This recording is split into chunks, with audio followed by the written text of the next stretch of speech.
All right, well, it is 8:34, and I'm going to go ahead and call the meeting to order. Welcome, everyone, to the City of San Angelo Development Corporation meeting for May 28th, 2014. Before we get started, Mr. Barrio is going to lead us in a word of prayer. If you would bow with me, please. Most kind and gracious Heavenly Father, we thank you for the abundance and plentiful rain that we have received. Thank you that the storms brought minimal damage, but ample provision from you. Thank you for this city. Lead us in our discussions and decisions today. Have us be open-minded and give us your wisdom as we make decisions. In Jesus' name we pray. Amen. Amen. I don't know about y'all, but I got 11 inches at my house, so I'm pretty pumped. That's the way to start the meeting.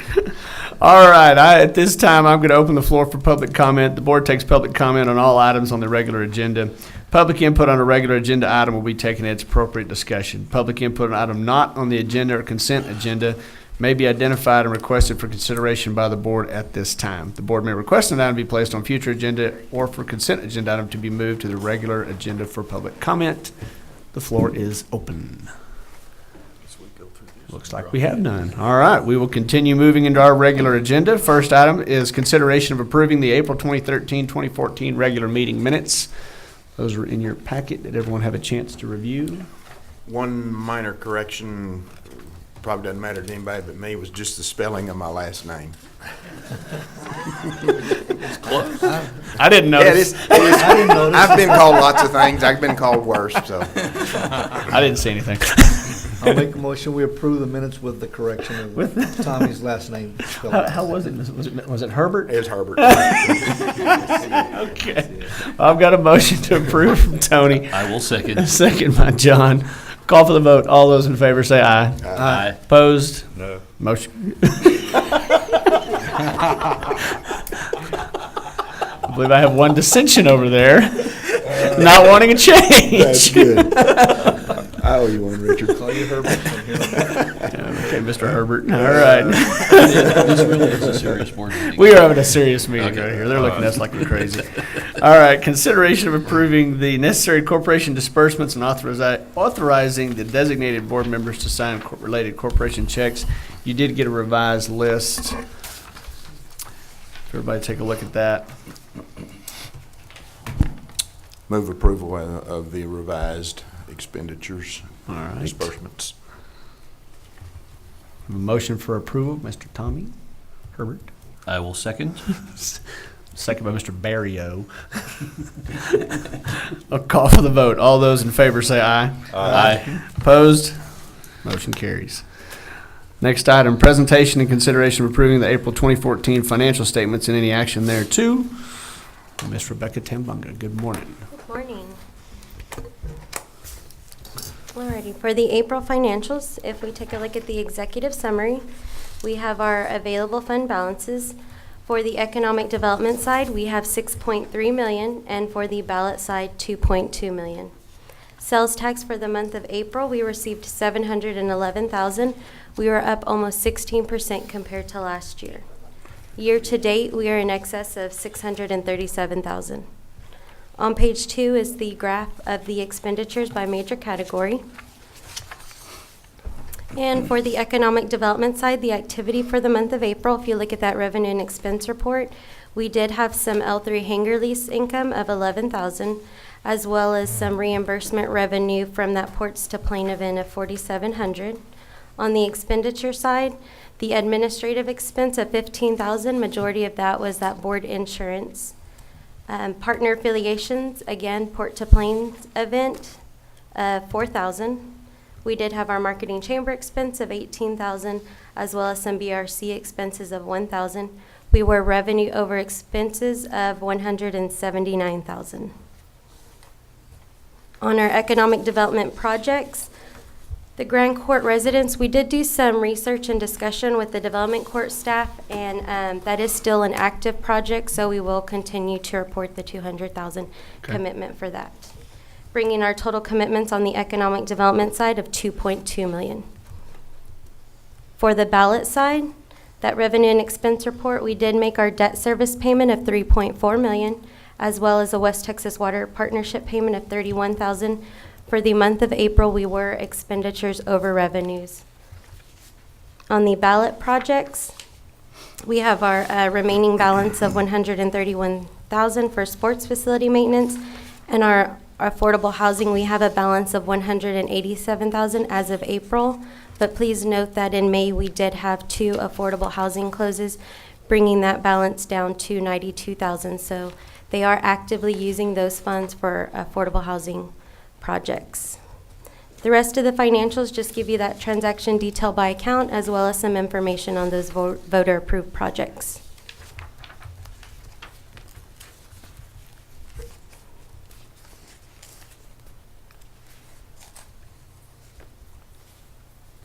Anybody have any questions? None here. None there. All right, I need a motion. I will make that motion Motion to to- approve as presented. Okay, I have a motion and a second. Any further discussion?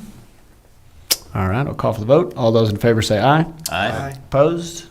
Motion carries. Thank you, ma'am. Thank you. All right, next item, presentation of the Downtown San Angelo fourth quarter report. Mr. Del Velasquez and Ms. Brenda Gunner. How are y'all this morning? No, come on now. The first thing I'm going to do is pass out our most recent brochure that was produced.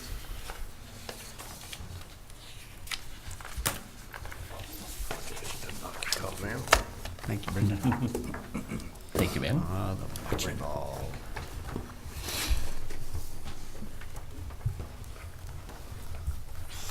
She should give us all the pretty pictures to look at. I will talk a little bit about the brochure that you have in your hand. Starting in 2013, we made a decision that we felt we needed a vehicle that would really help promote and give an overall strong perspective of what Downtown San Angelo, Inc. looked like. So this is our third effort at that project, and we feel good about the image that it's projecting. I know that I put them out on my front table at the restaurant, and I've gone through a box and a half of those, so lots of people are picking them up. Lots of people have them in their hand, and it has been a very strong promotional effort for us. In October of last year, we also held our annual retreat, and our key focus in that retreat was actually on promotion and marketing, because as we continue to look at growth in the downtown area, we realize that there are many people outside of San Angelo or who visit San Angelo who don't have the same perspective that we have in terms of all that is going on, and feel like we need to aggressively come up with a strategy of marketing for Downtown San Angelo, Inc. So that will be something that we focus strongly on. And we say that because we know that many of the merchants and businesses in the downtown area will say, what oil and gas industry? Boom. Because we're not feeling the same impact, of course, that the rest of the city is feeling. And maybe we won't ever, but on the same point of view, we feel strongly that we need to make some effort to get some of those dollars in the downtown area. And this vehicle is one of those vehicles. It's primarily about advertising this time, but we will have some editorial comment to broaden the perspective of the vehicle going forward.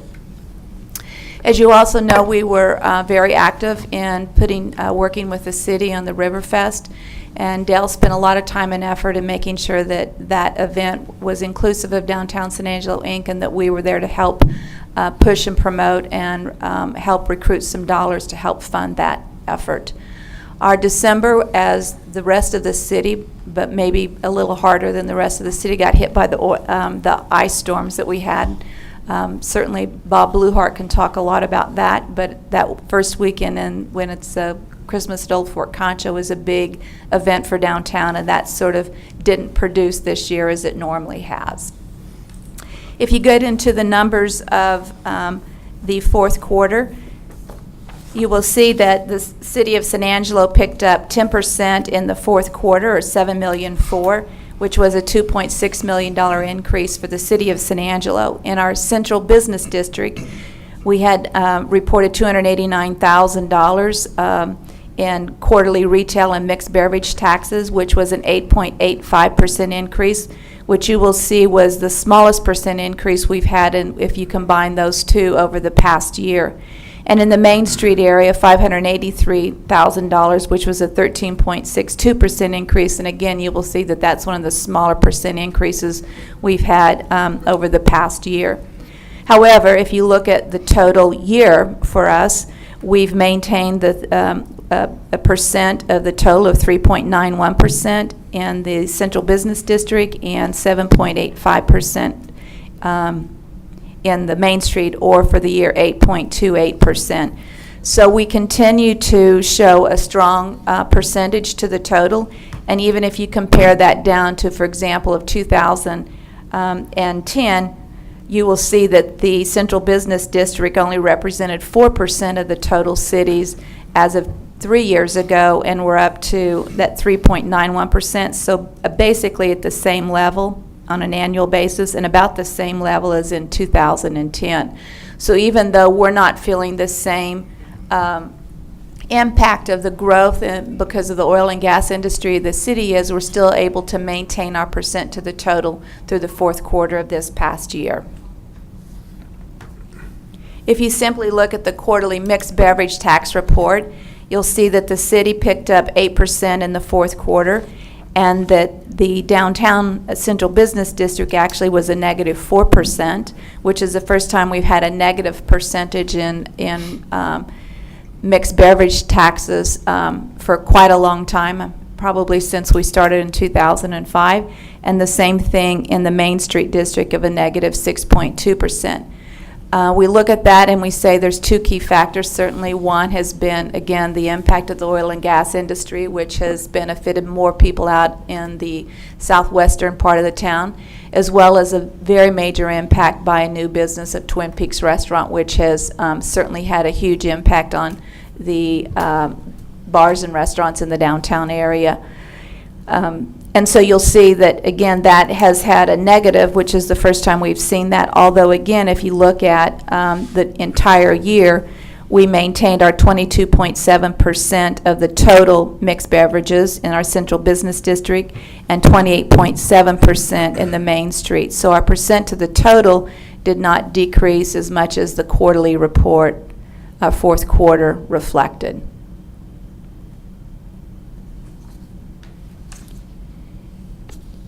In our local sales tax, and the city had a 10% increase over the year before, and their fourth quarter represented 26% of their annual sales tax dollars. In our Central Business District, we had a 48.27% in sales tax. So when we were talking about our combined sales tax and liquor tax, obviously our liquor tax really brought down our overall percentage, but if you look at it simply in the sales tax category, we still had a 48.27% increase, so a substantial increase in sales tax dollars. And then if you look at the Main Street piece of our area, we had a 35.22% increase over 2012, which was an $86,000 increase. And that fourth quarter represented 25.4% in our Main Street. So this is sort of contradictory to what we were saying a year ago, where our sales tax dollars were not trending as well as our liquor tax dollars, and now our liquor tax dollars are not trending as well as our sales tax dollars. So there's been sort of a reversal in that, and again, I think we can pinpoint two specific things. Number one, not a lot of the oil and gas industry in the downtown area, as well as a very major competitor, Twin Peak, and their grand opening, which has had a positive impact for the city, but a negative impact in our downtown area, and that's not so unusual when a new business that has been so successful. Then if you take a look at the improvements in terms of property for fourth quarter, we had the First Baptist Church, who spent $2,200 on a patio cover. First Baptist Church, $125,000, adding a shop. The San Angelo Museum of Fine Arts, which added a carport with solar panels, or $69,800. And then a demolition of a wall of $12,000 at 301 South Irving. A banner addition or awning at Concho Crossing for $500.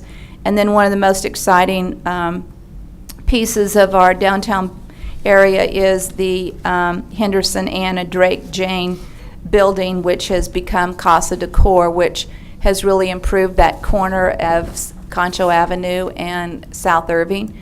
We're very pleased to have them as a part of downtown. They looks to be doing great business down there.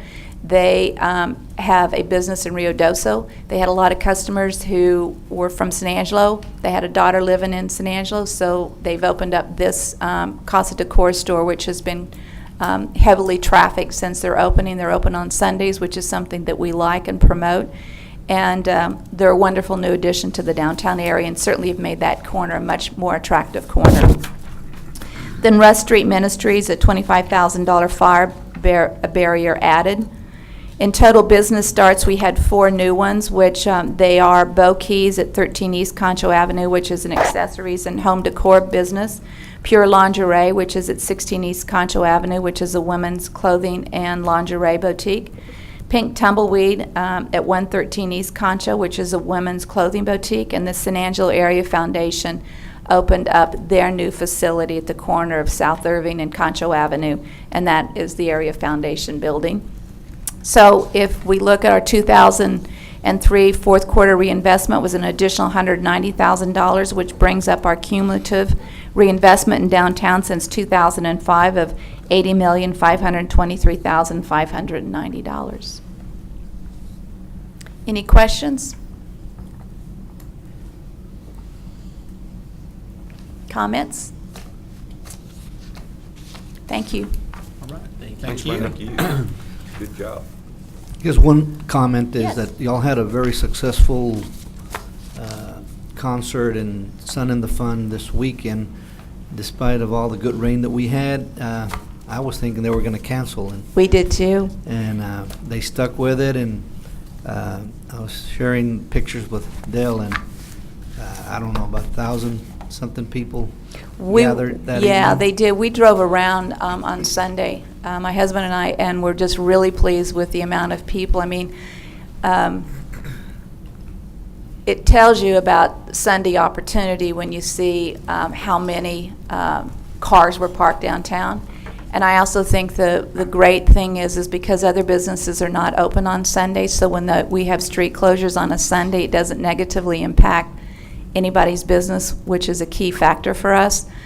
Saturday closings of streets have a pretty negative impact on a lot of the shopping downtown. So we really like the fact that someone's choosing a Sunday, bring a lot of people downtown. We hope that that number of cars will encourage other people to be open on a Sunday and the opportunities that exist on Sunday openings. All right. Thank you both. Appreciate it. All right. Next item is presentation of the 2014 first quarter report of the Chamber of Commerce Economic Development. Mr. Neighbors, good morning. Good morning. Let's see. Okay. You have a copy of the report that was submitted, correct? Yes, sir, we And I do. will just summarize this briefly and then answer questions. The first one is a one-page general summary. It's more or less the way we tick mark the activity that we have had. And you see we have local employer activity listed first, including 6 local companies considering expansion. Some of those we can't really talk about. A couple of those I can mention because Devon Energy has its permit now for its regional headquarters, and Home Zone has found a larger place. Others are still in play. Provided information to 7 local employers with challenges or opportunities. These are mostly things that we don't talk about publicly, but that we're providing assistance on. And then two headquarters with facilities in San Angelo that we've worked with, and one was a positive, one was a negative issue, but hopefully both of those will be resolved well. Regarding outside prospective employers, the total number by phone that we would say we sent information to and followed up with is 16. And then we've also met with 5 companies, either with the Economic Development Department of the city or with the Development Review Committees that meet with the city, different planning offices at the city. And in those 5, we have the variety of retail, manufacturing, and service companies, so a good variety there. We also continue to work with the energy-related companies, although fewer than the previous quarter, but they're still looking and providing opportunity for us to talk to them about San Angelo. We always promote the business park because we believe that's a good location for them. And then also our hotel activity. To my surprise, it really still hasn't slowed down. Not only in the first quarter did we work with these 4, but it continued right through last week with inquiries. And so my guess is that some of these that are inquiring will see the vast number of rooms, about 949 that we count in the 10, and possibly others that are coming. But we continue to provide them with the tourism information, room nights, and all of that, providing service to them. And then under support activities, we just mentioned the how to do business in the oil field that the SBDC took the lead on and all of the partners worked on. That was a good program.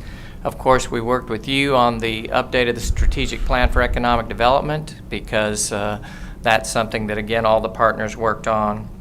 And then we, of course, immediately transitioned the staff activity after John Dugan left the end of March. So that's the one-page summary. I will just mention a few things. You have a few pages excerpted from the strategic plan for economic development, and I'll just mention 2 of the goals. We were particularly active with the Goodfellow Air Force Base goal in the first quarter, and through actually right now, we have worked with Goodfellow on several projects. First of all, our annual DC trip was a week before last, and we really had a very successful group of meetings at the NSA and the Pentagon, visiting with people in charge of the various things that are being taught, particularly ISR, intelligence, surveillance, reconnaissance, and firefighting. The people in charge of those missions met with us.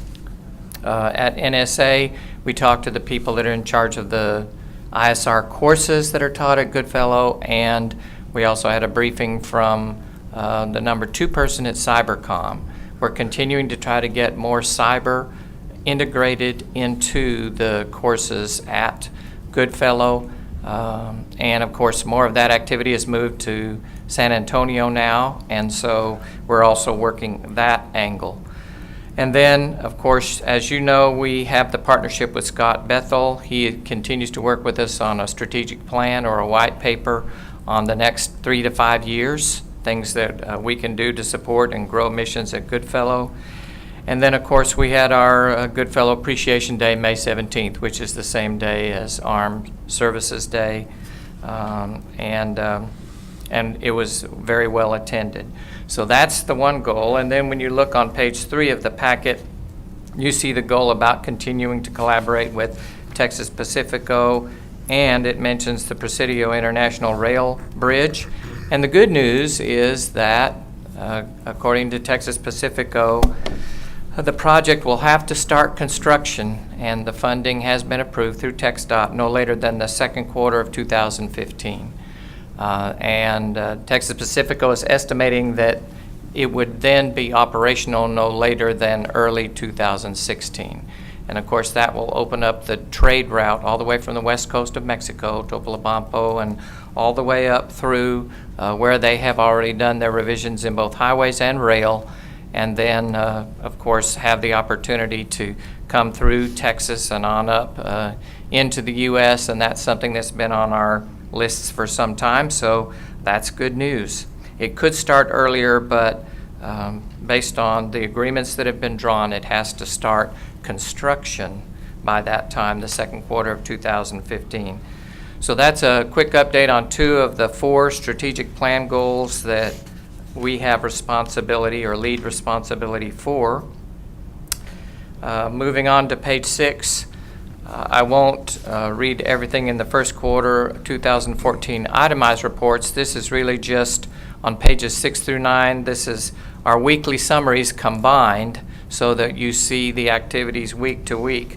But I will mention a few. The third from the bottom, of course, with the Economic Development Department, Bob and John and I worked with the Devon Stand Down, and that was a very profitable activity for us in that we were able to follow up with several who were exposed to the services that we can provide. And again, some of them were looking for subcontractors, some of them were looking for housing, but it did put us in touch with some of their contractors. And again, as it says, they had over 1,000 in attendance, and they continued to really stress safety, which is a very good thing.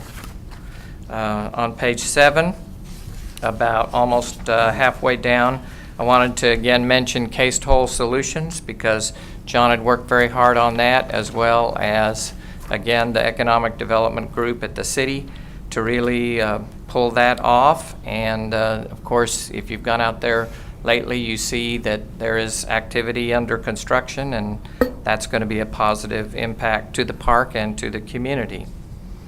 The second to the last and third to the last bullets at the bottom of page 7 just talk about 2 renewable energy companies that happened to come through and contact us that we met with in 2 days in a row.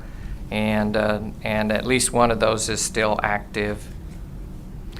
And then I'll mention on page 9 that the one at the top of the page, John reconnected with all of the projects that he had worked with, unless they were already closed, before he left, more or less did a handoff, provided information on the Economic Development Department of the city and me as contact people. And so I've continued to go through that list, and if we don't hear from them, I'm in touch with them every 4 to 6 weeks. So, and at least 1 or 2 of those still look very promising.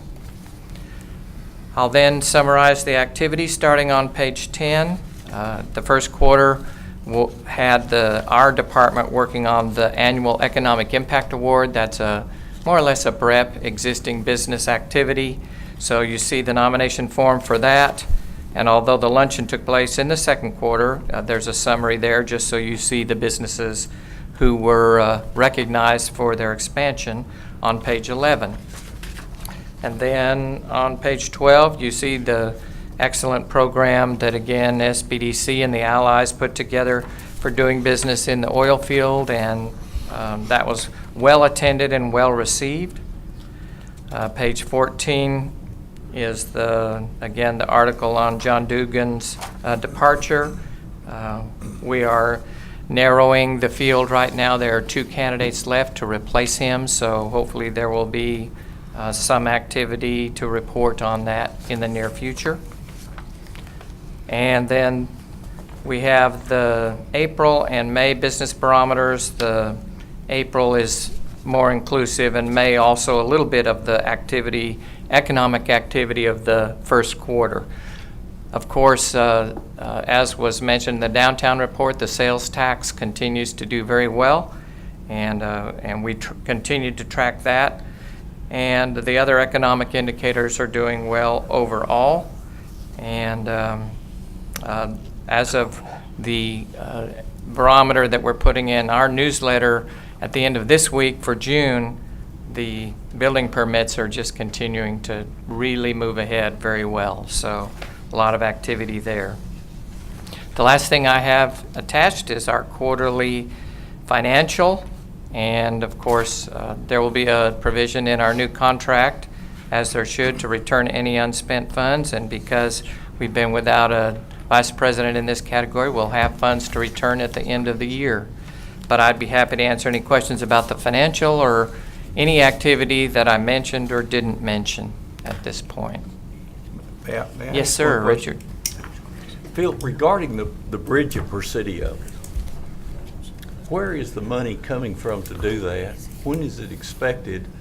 And if this is so important, why isn't it done in 6 months instead of 2 years? I'm Okay. just seeking information. I don't understand Sure. why we're looking at a 2-year horizon. When the fire destroyed the U.S. portion of the bridge, there were a lot of problems that followed. And one of the problems was that the the height on the Mexico side was higher than the height on the U.S. side, and there was an almost 2-year period of working out how that was going to be repaired with the international commission that oversees. I think it's International Boundary Commission. But thank you, Boundary and Water. I knew there was a term missing there. And that took the longest part. Then it was a matter of funding. Most of the funding is coming from TxDOT or through TxDOT, but from different sources, not from one source. So once that happened, then there was the timetable set. And we've been to meetings supporting it, but basically what we were encouraged to do is just stay in touch with them and kind of let the process take its course, which was much slower than anybody wanted. But now that we have a date, that's as much as I know. I know Elizabeth and others at Texas Pacifico could give much more detail, and maybe Roland too, but Okay. Well, I appreciate it. Thank you. you bet.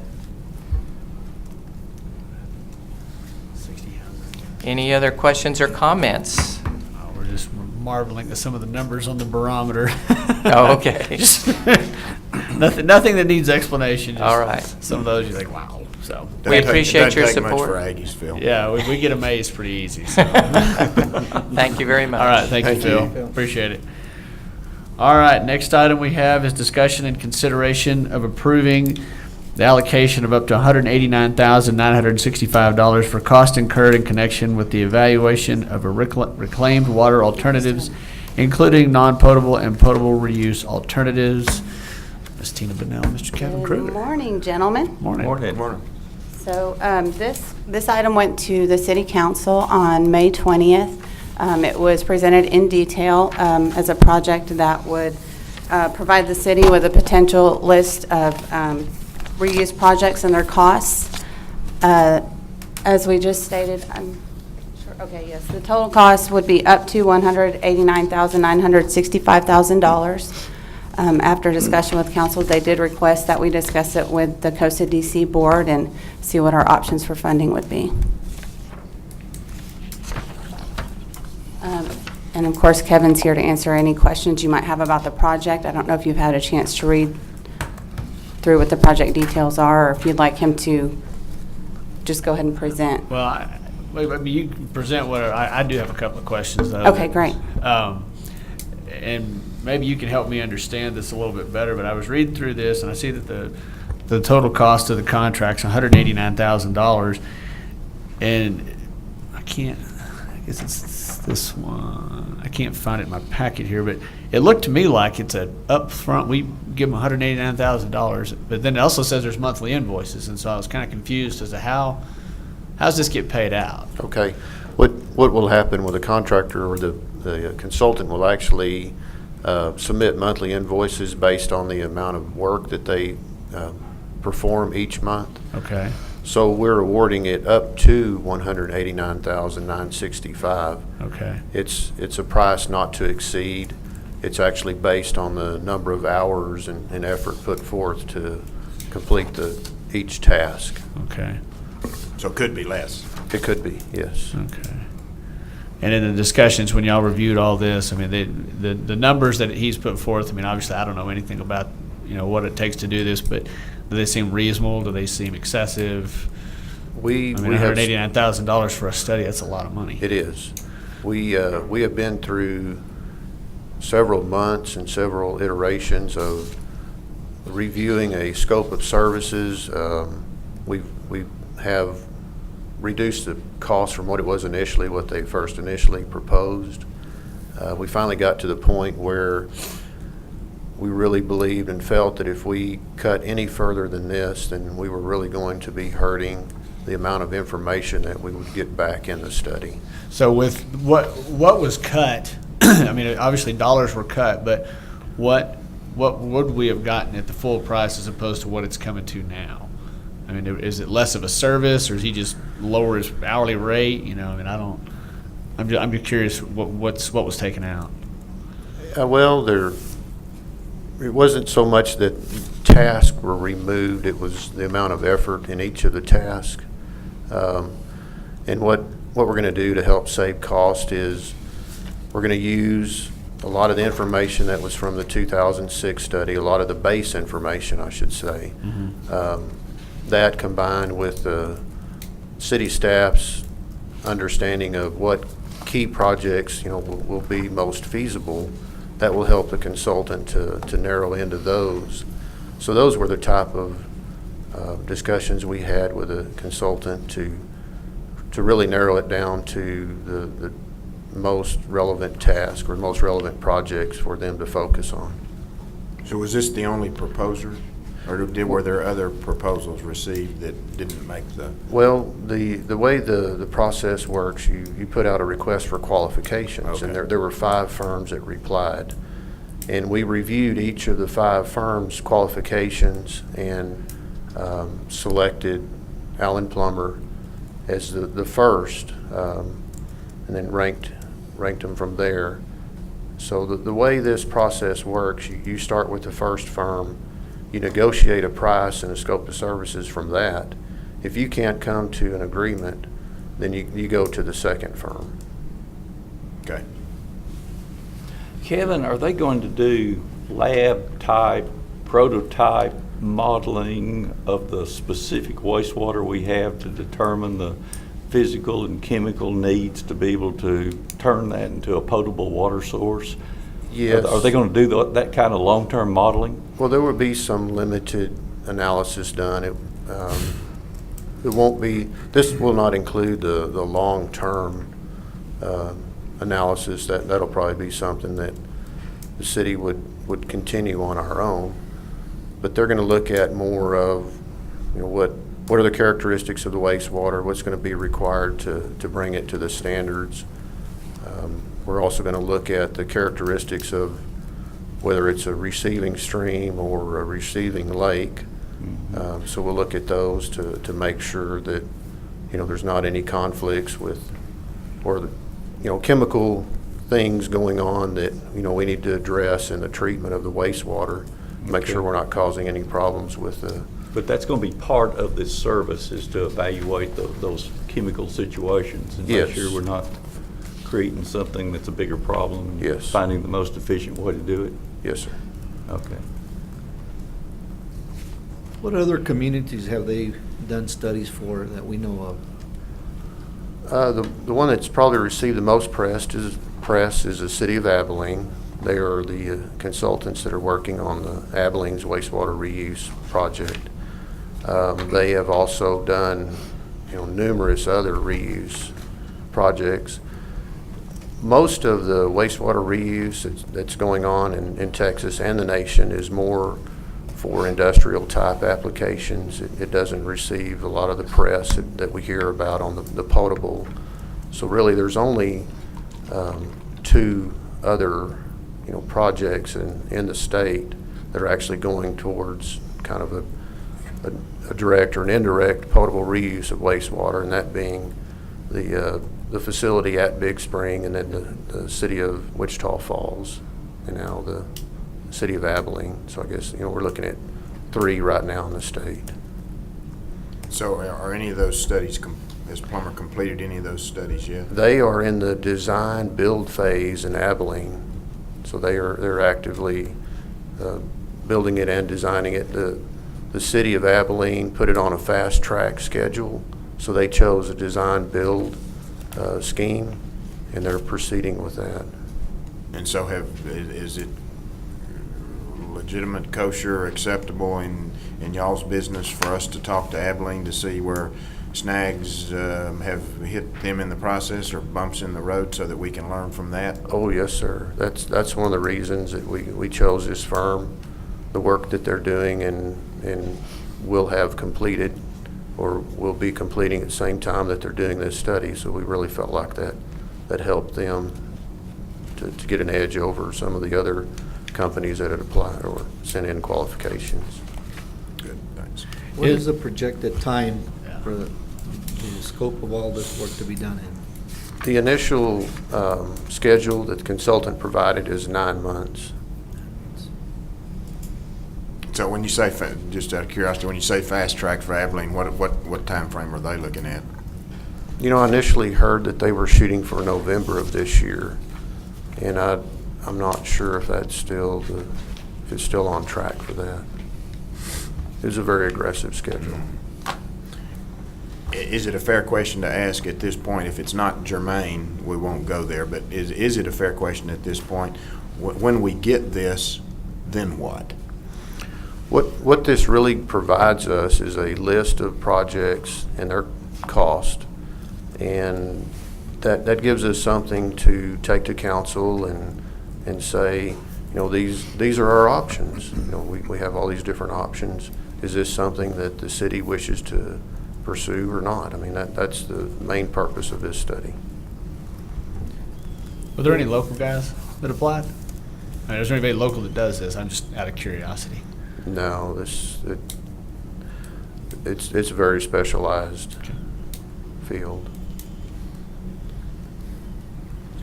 Do we know how Abilene is funding this? Is this through their economic development, or is it through their general fund? I'm not aware of how the funding's going. Don't know that. We could certainly try to find out. I doubt that it is. Most cities don't have the situation that we have, where we have the two parts of the economic development side of the budget and the ballot side. So it probably is not.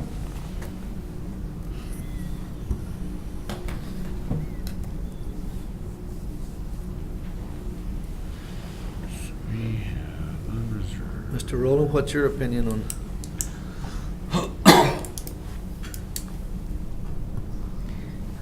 I don't know if I have an opinion on the project. Water supply is very important. So the being able to develop some alternatives that we can explore so that we can continue to grow in this community, continue to attract, continue to have businesses thrive, I think that's important. We're fortunate in that the Development Corporation has allocated funds for water supply. Like Bob was saying, most development corporations don't have that luxury, although the law allows you to do that. Since Abilene is a type A, it doesn't allow them to do that. If they were type B like we are, they could pursue that. But I believe it's an important project. 6.3 million.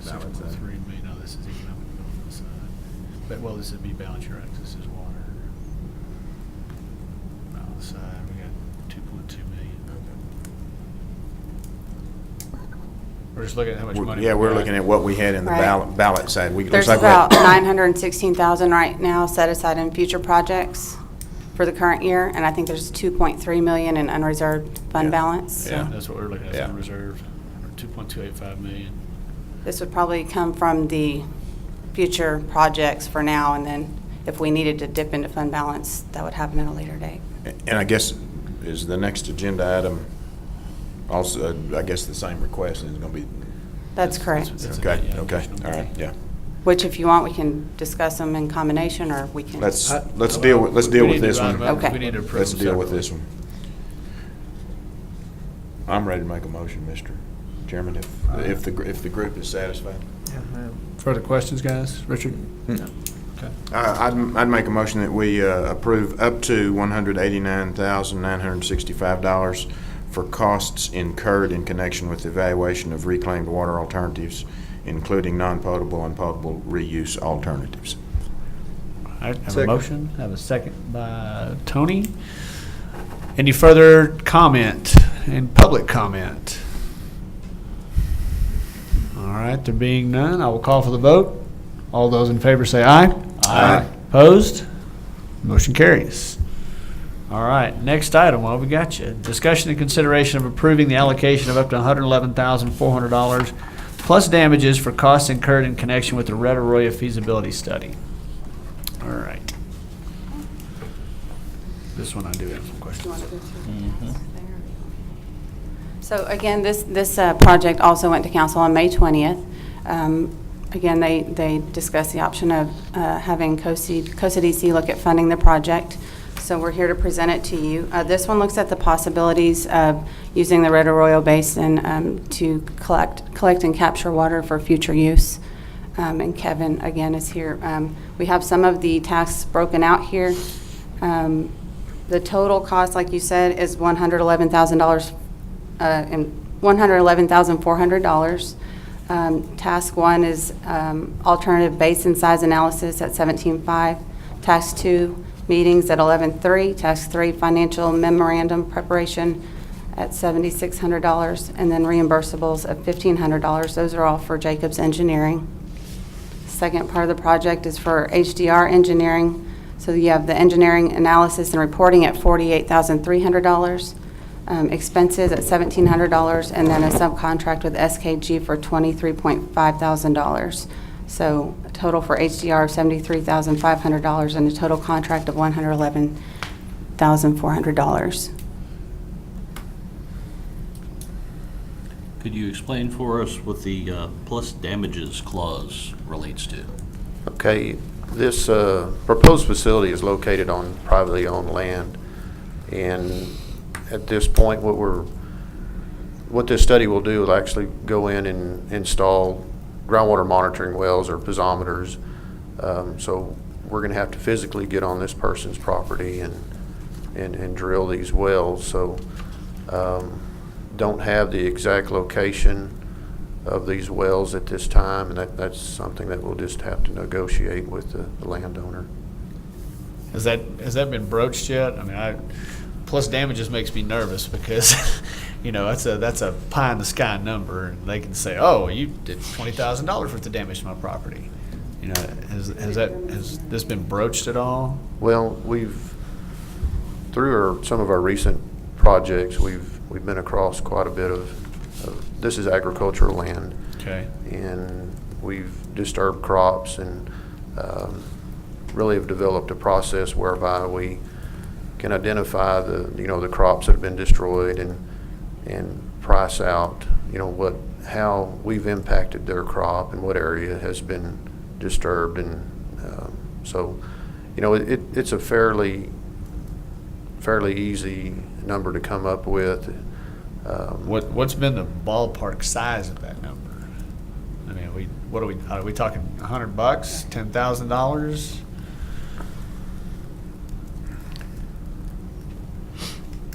It's really based on the amount of area that is disturbed, and that in turn determines the amount of crop that is destroyed. Okay.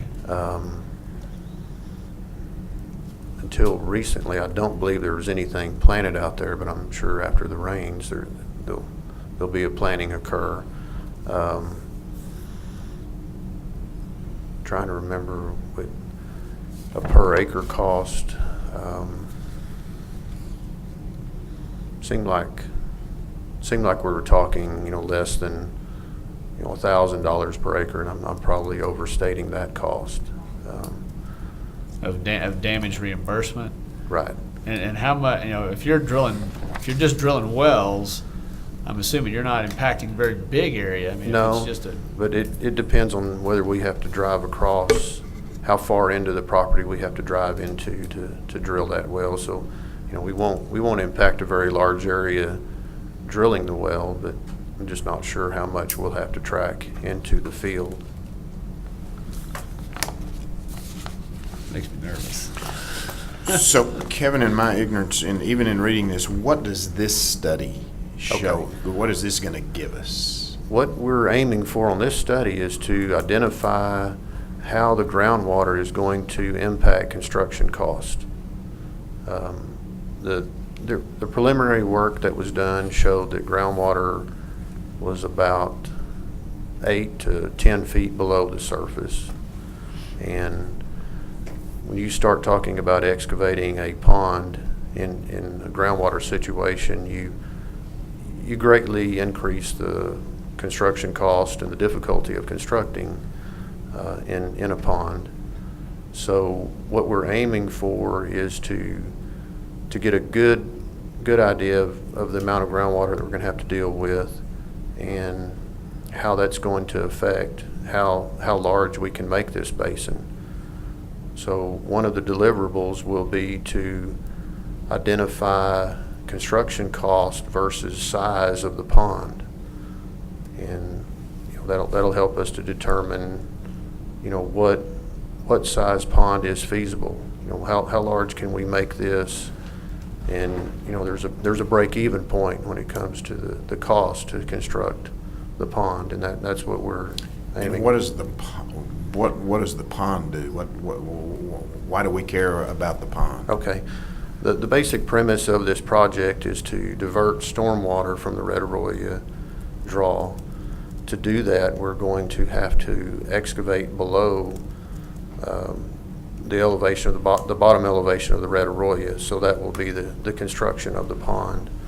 What was initially proposed was a 25-foot deep storage basin or pond, and but that gets us into a considerable amount of groundwater, or what we believe will be a considerable amount of groundwater. That's what we're trying to determine.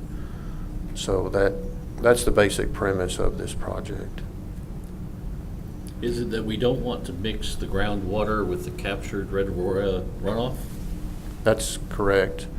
More than likely, this is actually alluvial deposits that are connected to the river.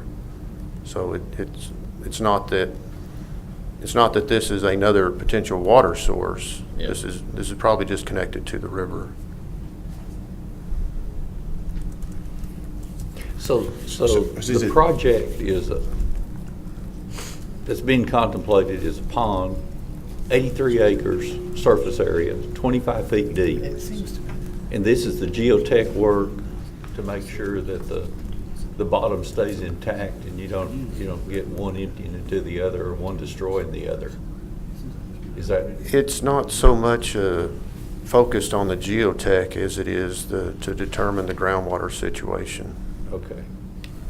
And if all the studies indicate that this pond should be built, what's going to contain the water? Is there going to be a dam with an outlet works, or what's going to be there to actually create the pond? More than likely what we will do, we'll have a small berm above the ground, but what will actually contain the pond will be excavating below the natural surface elevation, below the natural ground elevation. Will there be a spillway from it? Yes. Okay. Yes, and the what I'm going to call the inlet works, or where we divert the water from the Red Arroyo, that will have to be designed so that once the pond fills, the water will continue to divert, or will actually go on down through the stream of the Red Arroyo. So this will be off channel from the Yes, Red sir. Arroyo? Yes. So you'll have a diversion works to take the high water to the retention pond, use that water, but this is off channel? Yes. Yes. Kevin, I'm thick-headed. Why do we care about the Red Arroyo? Is this a contamination issue of this water that runs through the Red Arroyo and ending up someplace else? Is it about storing and capturing this water for possible reuse? I'm not sure what this is. Okay, the main emphasis would be to divert and store this water for treatment for our drinking water. We do have a water right that can be transferred or moved to this basin. Secondary consideration would be the diversion of some amount of that water from the Red Arroyo, and that there is a considerable amount of clay that ends up suspended in that storm water. So that's also a consideration of being able to divert that from the Red Arroyo instead of going directly into the river.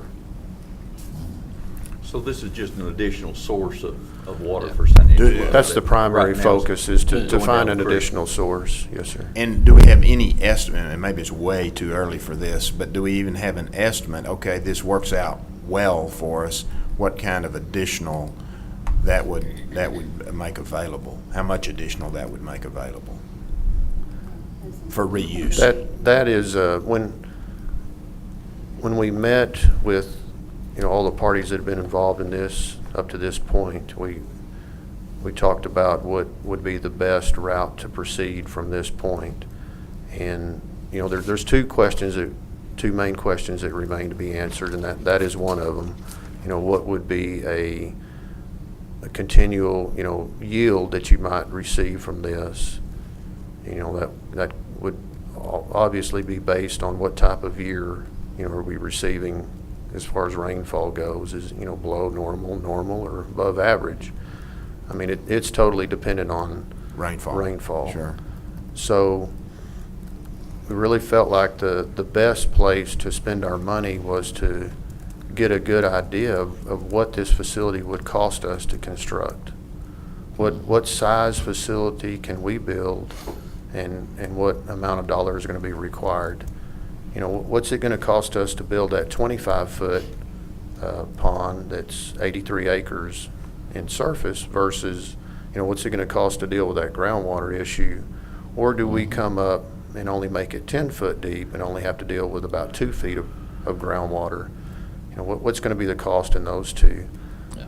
So once we kind of look at what, you know, what's kind of a break-even point as far as construction goes, then we can look at, okay, what can we reasonably expect to divert from the Red Arroyo, you know, based on the different rainfall years that we might be experiencing. Do you have any guess at what those yields would be to our water supply? You know, high, low, average? There have been, when you look at the worst years that we've experienced, you know, it's basically zero. And there have been other estimates that show, you know, many thousand of acres of feet. But the thing to keep in mind is that our diversion right is only for 5,000 acre feet per year. So, you know, we'll reach that maximum threshold, 5,000 acre feet per year for surface water use. As I recall, Tommy, and this I think is to help the essential understanding, this pond is envisioned to be somewhat like a bladder. Right now, the water that runs off down the Red Arroyo is much like what hits our residential roofs, goes down the rain gutter or just off the eave, never captured. It's a one-time immediate expenditure of the water downstream. This will be like putting a collection barrel at the bottom of your downspout. We'll at least retain the water long enough, and if necessary, to purify it and drink it. At 25 feet, roughly 80 acres of surface area, that's 2,000 acre feet of water. Which at that point, you're starting to measure the water supply in months or years of available potable water supply. Right now, we're just watching that water go downstream. And this effort was envisioned with our rapidly drying lakes just a few weeks ago as a possibility to capture from a relatively small rain event, much smaller in scale than what we just experienced this weekend, a significant amount of water supply. So I guess then the question at some point, maybe even right now, at some point the question becomes, does the expenditure match up with whether it's 2,000 acre feet or whether it's 5,000 acre feet that can be added to our surface water? Yes. Is that a determination you all will ultimately make? Is that something the consultant will advise on? Who helps with that? Whether the total expenditure starting with this until the project would be complete, who makes that determination whether it's cost effective or not?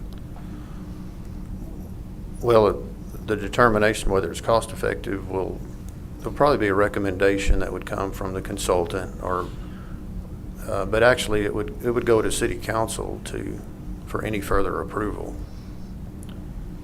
Another function, and the real concern here about groundwater, the retention of water and the loss to evaporation is a function of surface area.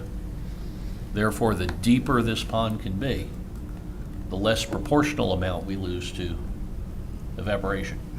And that's why the groundwater table level is very important to know.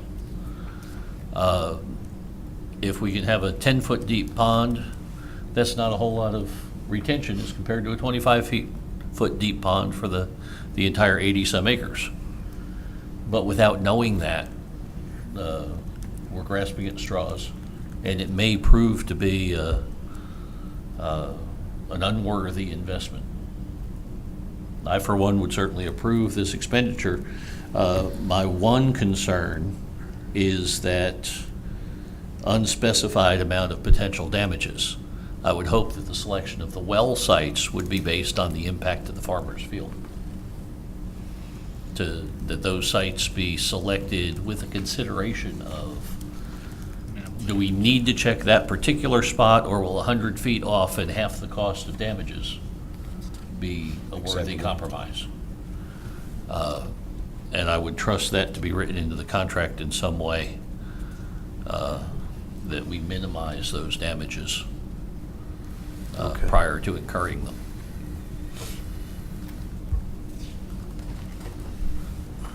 I'm all for the approval. I just, that plus damages just makes me nervous. That's a valid concern, I mean- because they're foreseeable, but the specific amount that we would negotiate Is that is not defined. Is that normal in a contract? That the, I guess the requesting party is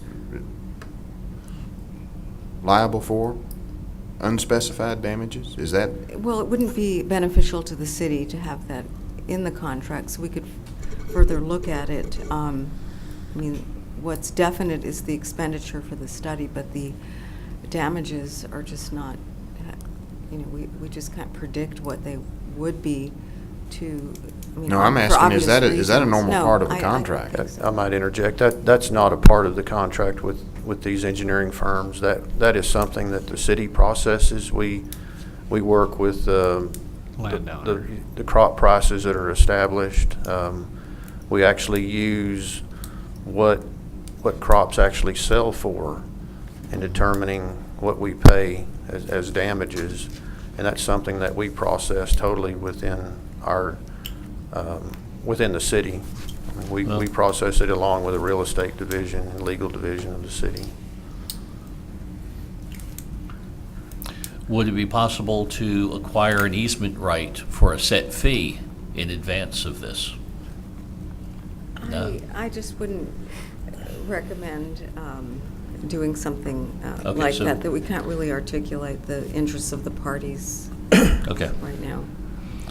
Well, we also have the consideration that we're looking at private land, and we would at some point have to acquire that land in order to just build the pond. Without this study, I think we're shooting ourselves in the foot. And I will make the motion that we go ahead and approve it with all these considerations of minimizing the damages in as much as possible. Second. Okay. Well, I have a motion for approval, and I'm assuming your approval is the $111,400 Correct, plus as written. damages? Okay. I have a motion and a second. Any public comment? Richard. Any public comment? Any further board discussion? I'll vote for this reluctantly. I'm not totally convinced. John makes a good argument, with which I agree, but the unspecified damages causes me concern too, Scott.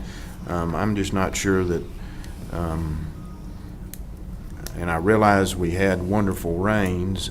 My mind may be totally different if in fact we hadn't had the rains, but this amount of expenditure bothers me.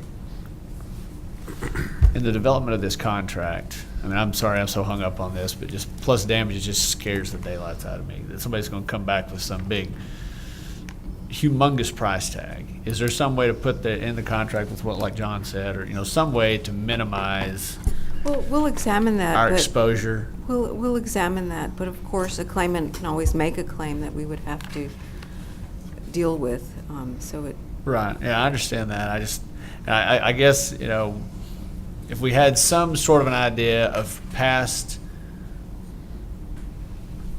I guess, limits we'd been exposed to, I'm honestly, is it $100? Is it $10,000. I mean, I just, I'm hung up on that. I'm not sure it's worth the money to find out if we get 5,000 acre feet. Yeah. We could examine that. I mean, we've traditionally paid for surface damages for farming, et Right. cetera. I just can't really articulate specifics. All right. Well, I have a motion and a second on the floor for approval of the item as stated in our agenda. I will call for the vote. All those in favor say aye. Aye. Opposed? Motion carries.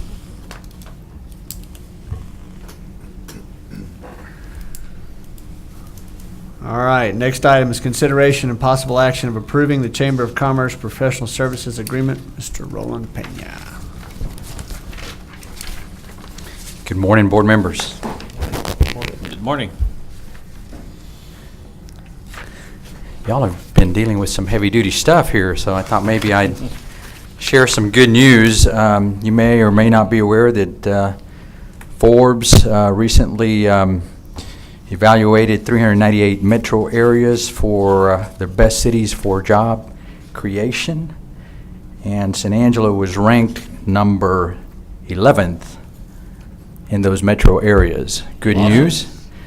And then the recent labor market report, and I think Kathy can confirm that for me, Kathy Beller, one of our partners with Workforce Development, ranked San Angelo as number 6 with their unemployment rate of 3.6% and a monthly job growth rate ranked number 19, and job growth rate for the year at ranked number 14 for San Angelo. All good news. Yeah. All the reason why it's important and all the topics that you're hearing today and the studies and so forth, we want San Angelo to continue to thrive. One of our partners, obviously their contract is due. We've been operating without a contract for the past several months. I have met with the chamber staff, Phil Neighbors, and we have agreed upon the terms, the service, the compensation, and the performance measures. You may have been able to review and notice some of the differences in the contracts. Staff, Bob and legal and myself have gone through this contract.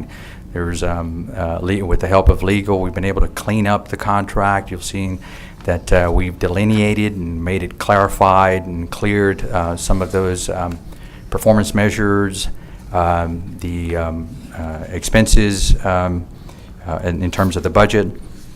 But I would be glad to answer any questions that you may have noticed in the contract. Thank you, Bob. I didn't look fine to me. Roland, if I understand what you're saying, this is really last year's contract that has never been executed. That Because is, there was something absent that we had talked about even before you got here, but maybe that's then for the next contract, which would be physical presence of the chamber in the BRC. yes. Let me specify. There is a provision in there that is stated that staff needs to be at the BRC as needed. We could change that if you choose. I think in talking to Phil, he understands that we do have a need there at the BRC. We have an increased amount of activity, and it's helpful when we have that extra staff person there. You may also see, and Phil alluded to, for the first time, we are asking for any of the unused funds to be returned back to Costa DC. So that is another change that is different. But you are correct. It is trying to execute the existing service year, for lack of a better word. But we're trying to execute. And once we have this one approved by the board, we're going to begin talking so we can prepare for the next services contract and bring that to you much more timely. Obviously, with the transition, that wasn't able to happen, but that's our intention. Roland, before you got here, last year when we were going through budget considerations, there were some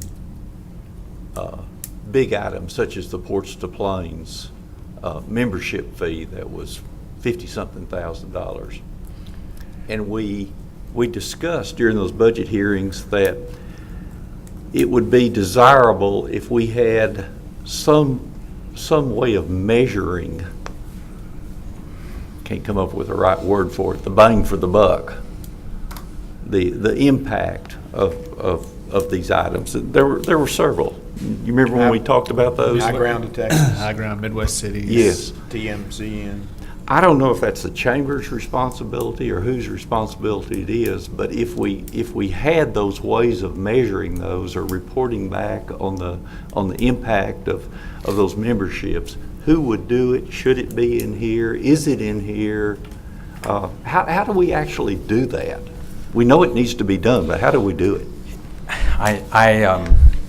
I have been evaluating that, and Bob and I have been discussing that particular topic. That is a question on my mind, and I have talked to Michael Dane, who is back there behind me as my city manager who I report to, assistant city manager who I report to. But if you'll allow me, I have that item on the budget, and I can speak more about that. And you'll also notice that I have taken some of those memberships out of the budget. This contract, because it's obviously it's an existing, should be an existing year, existing contract. I believe it's included in here because it's already an activity that that the chamber has been assisting with. So it may be in here. I need to pinpoint it. I don't have it. But you are correct. We have to have another way to measure that performance. Go ahead, please. Oh, and I think when you and I worked on this, we were looking at the audit of expenditures, but that's, different, performing the audit, which is after the fact. And I think you discussed with me the idea of the reports, and so that's something that we could require in the future, your future plans for the upcoming contract. But we do have, we did build in a safeguard for an audit of expenditures, you'll notice, under compensation, and as well as reporting under Section 11. We do have quarterly reports, which is pretty common, but I'm not sure in the reports whether the measure will satisfy what you're requesting. Yeah, I know this group discussed this concept of are we getting our money's worth? And I know the city council did too. So as we enter a new budget phase, I'm sure we're going to be asking exactly the same questions we did a year ago. I think, if I may, I think the performance measures that are contained in the contract, I mean, that's what they're intended for. Specific performance measures. These are the things that the chamber should be doing, and the report should then address those performance measures. Here's how we did on each one of those measures. If we're not getting there with that approach, then maybe we need to take a different one. But I think that's the intent of the performance measures, is to have a gauge for how the chamber is doing on those things. In our discussion, and Phil can confirm, we did talk a lot about our targeted industries and our strategic plan. So we really want to be very strategic, and we want to be very focused. I'm looking through here. I don't think I must have removed the high grounds because I don't see it in the contract, just so that we can remain focused. Although in our discussions, as we're monitoring the trends with regard to the target industries, they have the flexibility to maneuver and determine what industries are much more active or which ones have more opportunity within that strategic plan. Okay.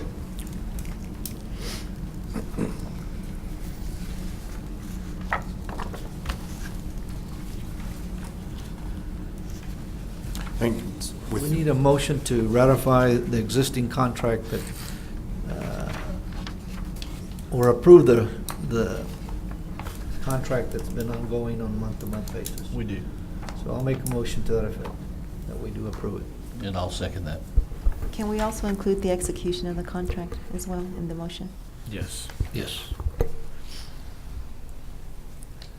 That's the contract that was in our packet. All right. So I have a motion to approve the existing contract that we were presented with. I have a motion and a second Yes. to execute the existing contract. Any public comment? All right, I will call for the vote. All those in favor say aye. Aye. Opposed? Motion carries. All right. Next item is consideration and possible action regarding a request for qualifications or proposal to obtain real estate sales services for the San Angelo Business and Industrial Park. Yes, this is an item that we bring before you after doing some brainstorming. We felt that this would be another strategic marketing activity. As you know, this is an asset that belongs to the Costa DC, and we wanted to explore the opportunity to utilize some professional services, some real estate commercial agent to assist in marketing and bringing in new leads. That industrial park, since 1999, has only had 2 sales that have occurred there, one most recently with Case Hole Solutions. And we currently have 200 acres in Phase 1 that has planned streets and utilities and infrastructure. And we'd like to pursue this as perhaps an opportunity to bring in some additional leads. I mean, obviously, it's an asset that sits there and is underutilized. I believe that we leverage our resources and bring in someone of that capacity that it'll help us leverage our resources. Obviously, what we'd like to pursue is a request for qualifications or proposal. In talking to real estate services, I believe the request for qualifications is probably going to be much more efficient and allow more flexibility and allow us to achieve a qualified service within a much more timely time frame. Cost in terms of financial impact would be obviously advertising the newspaper, and then if we can negotiate the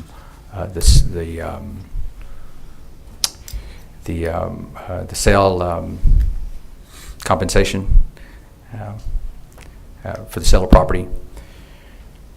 I've seen this done with other development corporations, and it seems to be effective.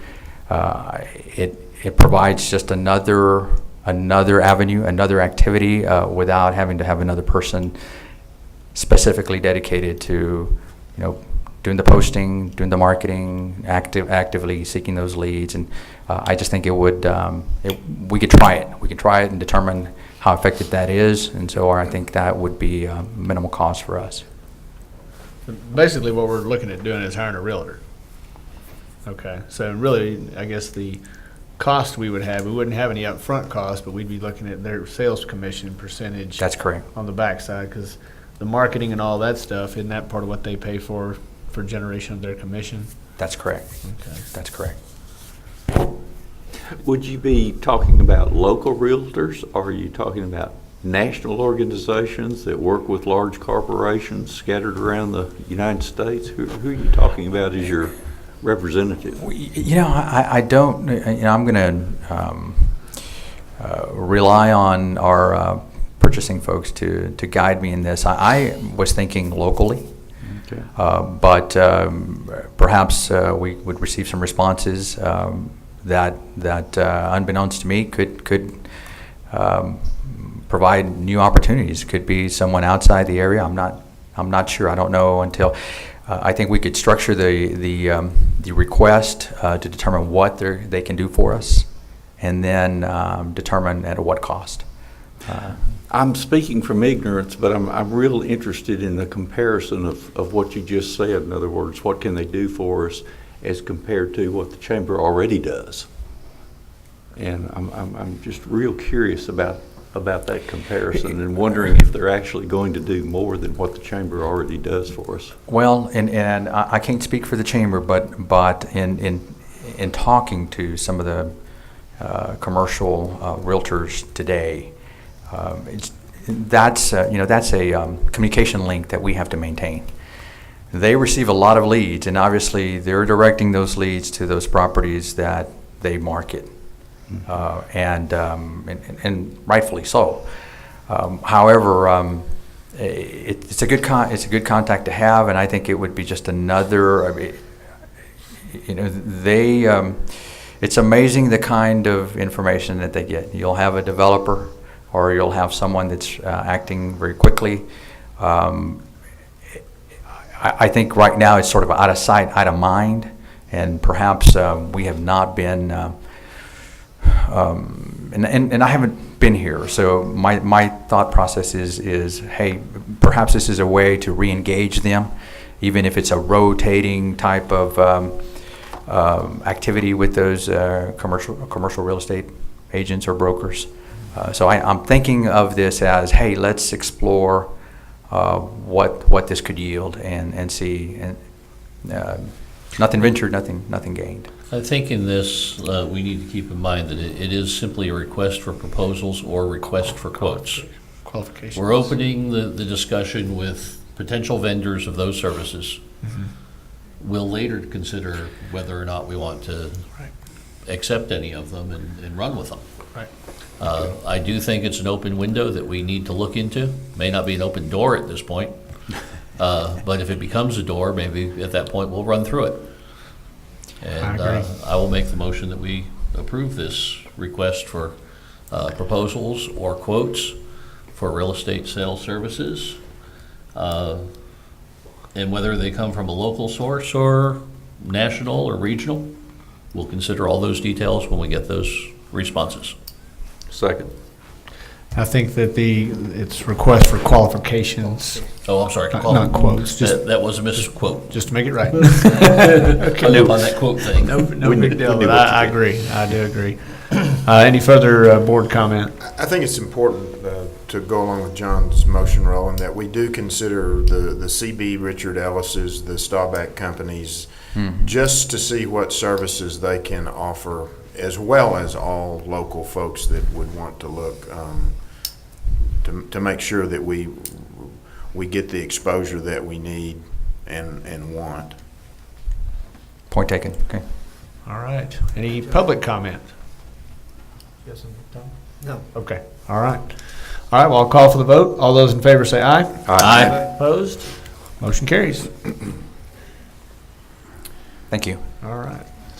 Next item is consideration and possible action regarding a recommendation to City Council to approve the funding of a portion of the cost of providing three-phase power to the front of the property in the industrial park sold to Case-Toll Solutions and providing for the future extension of three-phase power to other parcels in the industrial park. Mr. Bob Schneeman. I'll keep this relatively brief. The board may recall, we discussed this once before, that I think everybody was under the impression at one point that there was three-phase power already in the industrial park and available to the at least phase one properties. That turns out not to be the case. There is three-phase power available around the perimeter of the park through parts of phase two and along the back of a portion of phase one, but not what one would expect as a system set up to serve those lots. So, having said that, Case-Toll Solutions, I'll give you just a brief overview. This is the entire industrial park, phase one, phase two, phase three, and then Case-Toll Solutions bought this 20 acres right here. A little closer up view, this is phase one. And again, this is the 20 acres sold to Case-Toll Solutions. There is three-phase power available along the south side of FM 380. I'm sorry, it's along the north side of FM 380. And there is a pole located roughly on this corner near the monument sign. We've gotten a proposal from Cased Hole Solutions subcontractor doing their electrical to run three-phase power. And I'm sorry, this isn't a great graphic, but to run three-phase power from that pole underground across the entire frontage of the Cased Hole Solutions property, and then allow them to feed off of that and come back to a transformer that they're going to have next to their building. Staff's feeling was that it would be reasonable to provide for three-phase power to the front of the property. And then in addition, it would be, I think, reasonable to provide for extension of that three-phase to additional properties in the in phase one as they develop. Hence the idea of running it across the front of the current Cased Hole Solutions property. The way this will work, AEP is currently designing how that system is going to work for Cased Hole Solutions, and they're taking into consideration the future extension of that. What happens is the developer, in this case Cased Hole Solutions, pays for the trenching and the installation of the conduit, the actual placing of the conduit in the ditch and putting in a pull rope so that they can pull wire through the conduits. AEP then installs the actual cabling, the transformer, the cabinet, switch cabinets, any of that plant or portion of that plant. We are suggesting, the staff is suggesting, that COSA DC bear a portion of the cost of that based on, and we have a preliminary estimate of $20,000, but that $20,000 would cover the full length across the front of the property. Would also cover trenching and conduit to the proposed pad-mounted transformer next to their building. I don't think it's reasonable that the COSA DC would pay for the feed to the building and the transformer, but making or doing our portion to make it available to the front of their property, I think is a reasonable expense for COSA DC. I also think that providing for additional or future extension of that beyond Cased Hole Solutions also makes sense that COSA DC bear that cost. What's the additional cost going from where they would tie into it to the end of the property? To go on to farther to the north? Right. I don't have a price on that right now, and this was done very preliminarily, okay, not without any AEP design. So I'd like to. What we're requesting is up to $20,000 at this point, which is we know it's going to be less than that, or we think it's going to be less than that. The other thing I would like to suggest is that when we place this conduit, we also put a spare conduit in the ground while we have the trench open, because there's always a need for another conduit. Something always comes up. It's the price of the pipe right now, so let's put it in there and have it. Bob, if this would have happened when we thought it did way back when, what would be existing now for Cased Hole Solutions to simply be to access that? There would have been at least, I believe there would have at least been conduit in the ground already with turn-ups every so often where they could have located where that conduit is, come off of that, fed it back to their property, back to their transformer, wherever they wanted to have a transformer. And then AEP would have done just exactly what they're going to do, run the cabling and everything to it.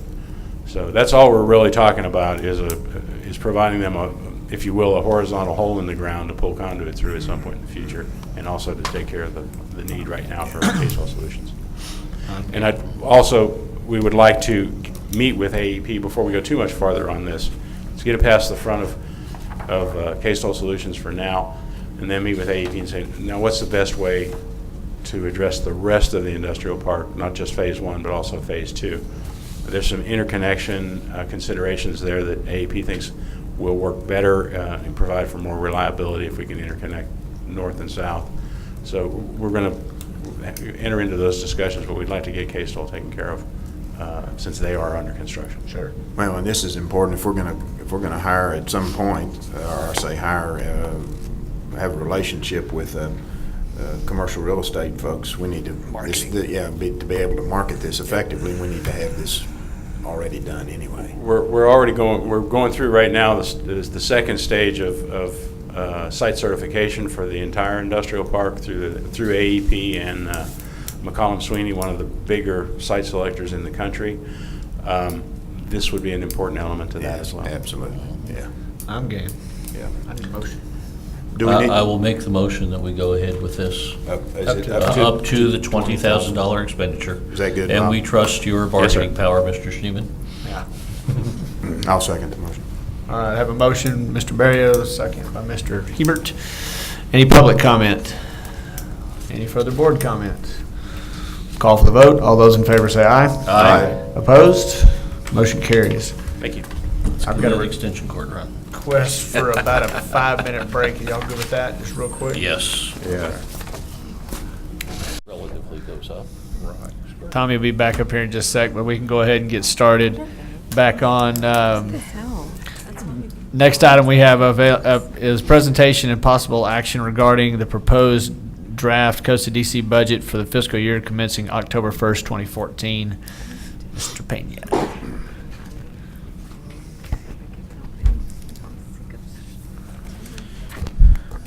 All right. Man, I moved to San Angelo, turned 50, and now I have to Put your borrow readers on. some readers. Get some readers. Oh, my God. I have that- no idea what y'all are talking about. That's just me. You better read what's on the back wall back there. I can't. That color y'all still putting on your hair is working real well too. Oh, my goodness. Wait, here's a Rough crowd. boy. Y'all crack me up. We're all business. It's hard to maintain a straight face up here. This is why businesses want to come to San Angelo. I understand. Well, just so that you know, I reviewed the prior budget and looked at prior years, and what you have is a preliminary budget. We may need to do some more tweaking in this budget. Bottom line, as I was reviewing, you have an updated version, but as I was reviewing last year compared to this year, what I'm proposing for the new year, you should have just a slight difference in terms of total expenditures. You have on your on page 3, at the bottom of page 3, you have a subtotal before future projects, and it should say 4.760694. And prior year it was 4.752193, so that's up by 8,000. And then EcoDev 917,974, prior year was 923,562. So the approach that I took was just an outside approach, and so there are some items in here that you may want to retain from prior year. I removed some activities like TMCN and high grounds. Those are high expenditure items, and right now we don't have the staff to man those activities. I see a lot of meetings. A lot of those meetings are very we receive those invitations on a very short time frame. And we have not been able to attend any of those meetings. And at this point, I want to continue, or I think we want to continue as a staff to monitor that, to see what kind of value they provide. Our contract with those different groups expires at the end of the fiscal year, I believe. And so I do not want to renew them, at least not for the next fiscal year, until we get our feet on the ground. We do have a lot of activity coming in, a lot of inquiries. We are working with several companies, both new and existing. And there is a one item that remains on there is the ports to planes with a slight increase. I believe that's going to go up because of our population. It's on there, and I would like to continue to monitor that item. If at one point I get to discuss this budget with the city council, I will provide my sentiments, which is that I'd like to see more value from that, more activity. I'd like to see more dollars being allocated to infrastructure. And so if that means that the Southern Work Group needs to dedicate more time, or if it means staff needs to be working on a regional basis to help improve mobility and transportation infrastructure so that we can continue to better our community and our region for the economic development of the region, that's what I'd like to pursue. In the staff, well, would you like me to just give you the highlights, or would you like me to do a line item by line item? Let me ask you one question first. Yes, sir. I'm hearing in the paper that the city council is considering tapping the sales tax for street maintenance. Is that in here? That is not in there. That could be a huge, huge item. That's correct. That's correct. And so that would be a future year item. But what it does do, I mean, the budget will tell you a story. I mean, it tells the story that in essence, economic development uses, in this existing fiscal year, expenditures are 2.3 expected on the budget. So if 1/8 is about that amount, $2 million, a little over $2 million, it could be devastating. Now, you've heard the discussions that they would council would consider splitting the amount to provide a minimal impact on economic development, so it would affect the ballot side more. Even $800,000, $900,000, $1 million, it provides an impact. It'll show you the significance of that impact. So it tells you the story. Okay, but that's not in here yet. It is not in there because it hasn't been. It hasn't been proposed for referendum. I think they're still reviewing different strategies to help fund street maintenance. The last city council meeting, Tina provided some of those strategies, and I think there's going to be more discussion. But I think it's something that we still need to keep on our radar and continue to monitor. In terms of revenues, though, if we this is a conservative revenue budget.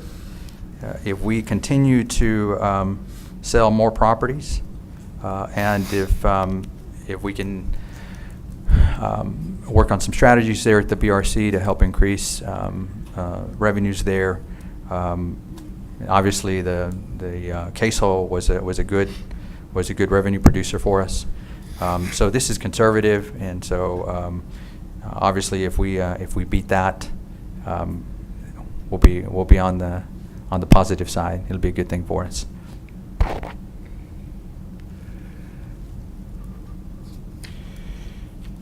Let me provide another highlight because I think it's important. let's see, and I'm going to take you to staff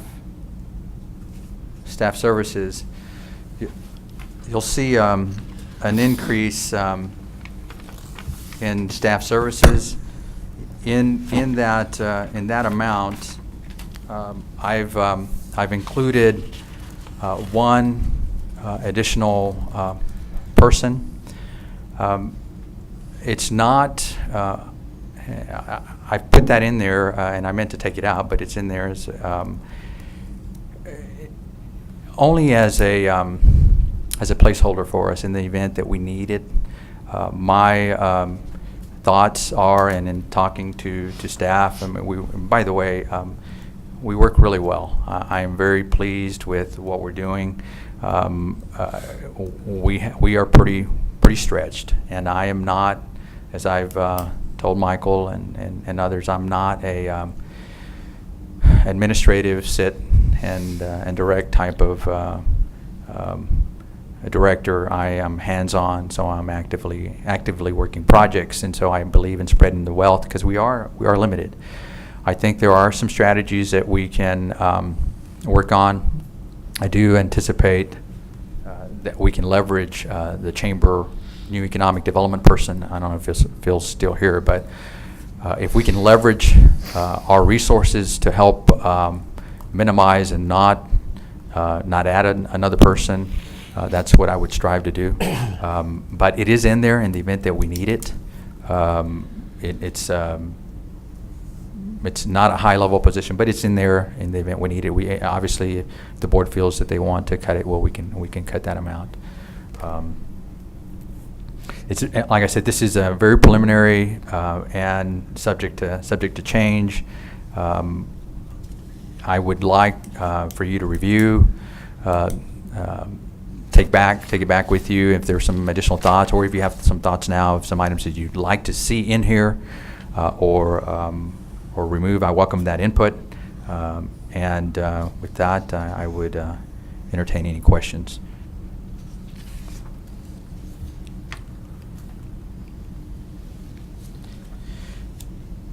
The other staff services really did not increase, other than we have the city clerk services. But you may recall that because we've gone to monthly meetings, and having been here just a relatively short period of time and notice what staff services provides, it's incredible. I mean, what legal, I would constantly call legal and city clerk, and I think you're getting a bargain for what they do. I mean, it's just incredible. I think there's a lot of time that is provided to Costa DC, and effort, thought, and action that is not being charged to Costa DC. So I felt, I need to convey that to you so that you're aware of that. You may already know it, but it's just what I've seen. Roland, question for you. Yes, sir. Do we have a plan in place? We've talked about BREP a whole lot. Yes. And we've talked about possible ways to have funding available for specific BREP initiatives. I don't see anything in the budget here, or if it is here, pointed out, that would be specific to incentives for BREP. We had talked about one time appropriating up to X amount for BREP projects, or would they just come out of economic development unreserved fund balance? Thoughts on that? What we have, I've increased the BREP budget 44. Let me pull up to see what it was last year. Which part are you looking at, the BREP budget? It's this one, this bottom line, 440200. Okay. BREP budget. Uh-huh. Last year that amounted to 17.5, so I've increased that, anticipating that we would have more BREP activity. That's important to the board. It's important to council. It is important to staff. The guidelines do have some flexibility in terms of waiving some of the thresholds for companies within the NEX codes. However, if there are some additional line items that you want specifically dedicated to that, I think we could do that, Director. So I guess my question would be, if we had then a local existing business that said we want to expand, we're going to create jobs, and we said we want to help, and they're a qualifying NAICS code, that money then would just come out of our unreserved fund balance at this point? That's correct, and it could. And the other thing that I failed to mention is, and I've briefly mentioned it to Morgan, but we have not had a chance to sit down and really think through this. But I believe that we need to be thinking about the sale of the properties there at the industrial park. So if that produces a revenue for you, you have more flexibility with those dollars than you do with the half cent sales tax dollars. So it may be time to look at a policy on how to make those dollars available. It may allow the board and staff to react quicker, much more timely than if we follow the process with the half cent sales tax dollars. So it's something else to think about. You can obviously use that for BREP as well. One quick clarification, and maybe this simplifies it a little bit. Typically, we would not take it out of fund balance. We would take it out of the category of the money that's available for future projects, 452-900. And you can see on the economic development side, there's basically $1.6 million available for future projects. So a portion of that could be designated specifically for BREP if the board wanted to do that. Well, you know, we had talked about that in some of our we never came up with a final conclusion on that. But I just as one board member, I'd like us to for us to be more intentional than we have been up to this point about going after local, existing, qualifying NAICS code businesses to assist them with incentives. And that can be lots of different things, I realize. But some of that will require dollars. So just as one member of the board, I would like for us to be very intentional about knowing where that money is going to come from, and if it is going to be a limited pool, we need, in my opinion, to be able to say, once we start down the path, to say we've only got this much money available, if that's in fact all we have available. If not, okay, that's well and good too. But I think we need to be more intentional about that.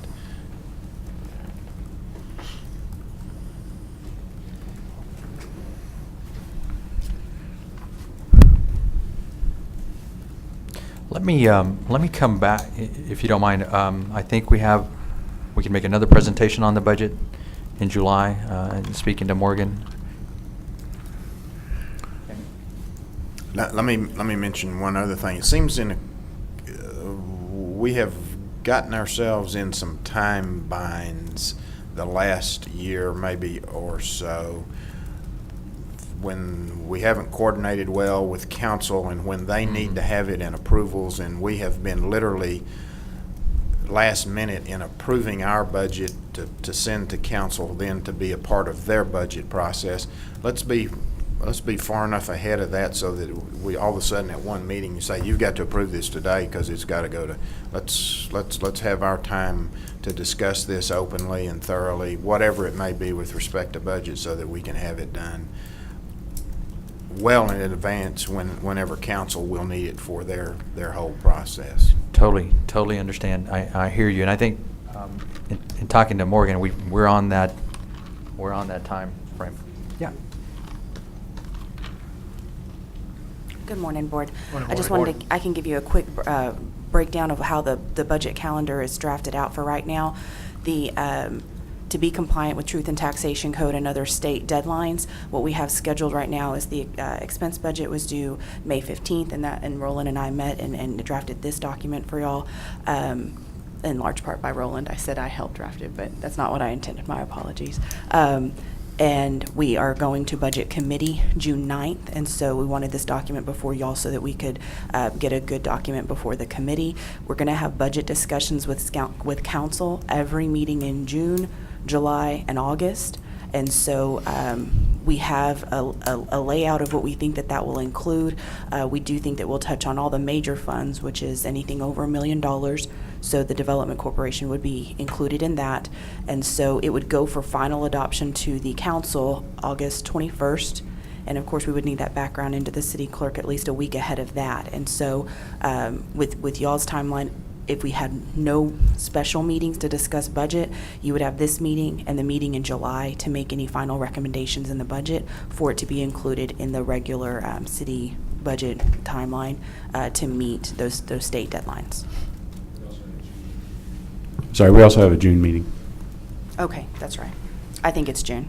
My apologies. So following up on what Tommy said, by June, you would need the direction of the board to get an amount, serious amount, to put in the budget dedicated for BREP. I think that, 25,000 is not going to excite our community, but getting involved in,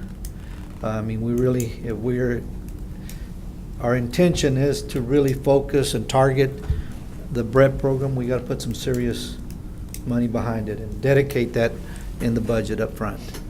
And then we can advertise it and have workshops to where what qualifies and what doesn't, and open it up and see what projects come forth. And but in order to be serious, looking at, I know that there's other funds that we can use, but I think we have to dedicate a certain amount that will excite the community and let them know that we're serious about this program, that the BREP program being successful. Since we've never done it, specifically targeted, we've talked about it a whole lot, but specifically targeted local existing business and helping them grow their business, we don't really know what it's going to take. So, right, but if we don't have our plan laid out yet, I think maybe we do. I've not seen the final plan, but if that can be something we can have the final plan. Here's exactly how we're going to attack this. Here's the amount of money going to be dedicated to it. Seems to me we need a special meeting, or we need to have all that available to us in June so we can make sure we can comply with the other we can make that deadlines happen. And so forth that Morgan has to meet too. We can make that happen. I'm excited about it. I think it's another opportunity, and just so that you know, I think I went back to look at some of the minutes several years, and it appears that the board's been calling for this for a long time. So anyway, we'll make it happen. Michael, did you have something to say? I know you moved up closer, so. He can't turn down the opportunity. It is good to get started earlier this year on the budget, and really you've got a head start because earlier in the year you talked about priorities, you set some goals for staff to accomplish. You've got a good foundation to move forward in this next year. If BREP becomes a higher priority, we need to bump that up in the action plan and address it in the budget. And if that requires more resources than is currently budgeted, then that's something for you to recommend. So I think you're absolutely on the right track. Perhaps a dedicated work session would be the best way to try to hammer those things out, a quick update on priorities, a budget which funds, which provides resources so that those priorities can be addressed, I think is absolutely the way to go. And I think you're in a good spot to move forward into that discussion. Michael, in this last year, the city council asked that we also pay for the, what's it called, the Abilene, Midland, San Angelo Water Consortium expenses. Yes, sir. Do you anticipate that's going to continue? Well, those recall that on the ballot side of, or on the project side of the ballot, the excess collections are dedicated for future water supply issues. And I would anticipate that that request will continue unless you have another use for those monies. That's a source that matches up with a use, and so I would anticipate that would continue. Okay, that may be built into this. I don't know. I can't pick it out and see it for sure, but that's one thing we would want to make sure we have in here. That's a good point, and that item would be really a plug figure. It would be everything that's left over on the ballot side that's not required for specific ballot projects would be available for / dedicated for future water supply expenditures. Okay, thank you. That amount right now is 1.4 million, so.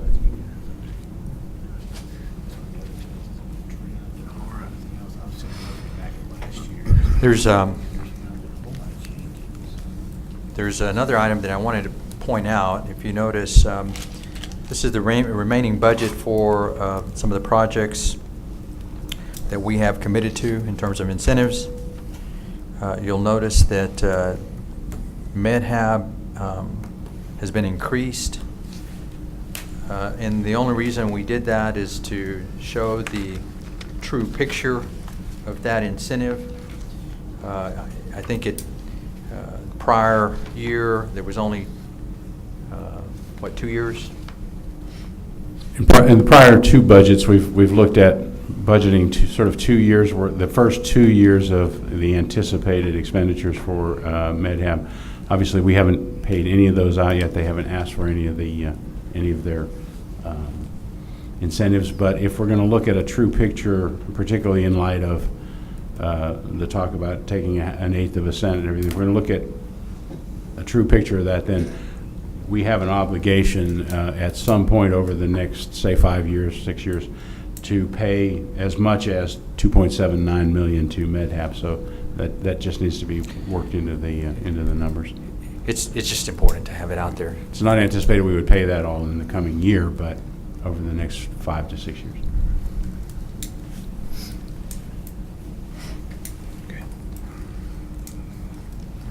So for future discussion, or I guess for, not really call it future discussion, next month's meeting, am I hearing that we need to have a preliminary approval of the stated budget so that y'all can go to the budget committee? Is that correct? That's correct. And I like the idea of having a board workshop, kind of like we did the strategic plan, so we can have a board workshop before the meeting starts. Okay. If the board's comfortable, that way it keeps you on the same day. Yeah, we can. I mean, I don't know. Yeah, I mean, that's fine. Because Tommy mentioned that, and I said, I don't know if we need a special one or not, but I mean, if it gives us focus, I mean, I'm just looking down through this, looking at last year's, I mean, there's not a whole lot that has changed, but, if we need to do something, I'm good with it. Just to make sure, because I would like to see us have it, pretty streamlined as opposed to what we had last year with a lot of the volume back and forth. I want everybody to be on the same page, so. Right. If we need to invite a couple of council members to that workshop, I don't know.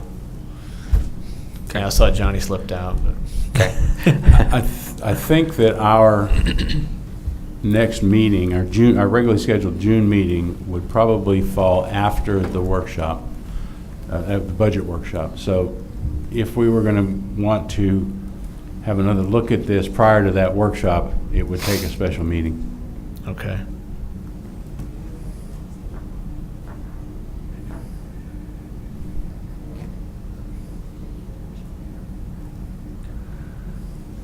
What day is that? I'm sorry, I wasn't clear earlier. Budget committee is actually June 9th through 12th. And so I believe that is scheduled before your next regularly scheduled board meeting. Yeah, So if you wanted to have a specific workshop before June 9th, we start putting that together for the board, for that committee around June 5th. And so we were requesting any changes to the budget be done by June 5th to be before the committee for review. And so I know that that's a short turnaround for y'all, but we're flexible and we'll make it work, whatever change. We would like a working document to get before the committee, but we can certainly still continue to make changes up until that July timeframe. The date of our next meeting would be Next week. June 25th. Right. If you're comfortable and can provide, I mean, I've heard, I think I've heard the board very clear today. I think I can incorporate those items, send it to you via email, if you're comfortable with that. I think that'd be fine because, sitting here listening, I mean, there's not a lot of big changes that we're asking for this. I like to see the cuts that you've put in there. I understand where some of the increases have had to come from. So I think that would be a workable solution to do what you're saying.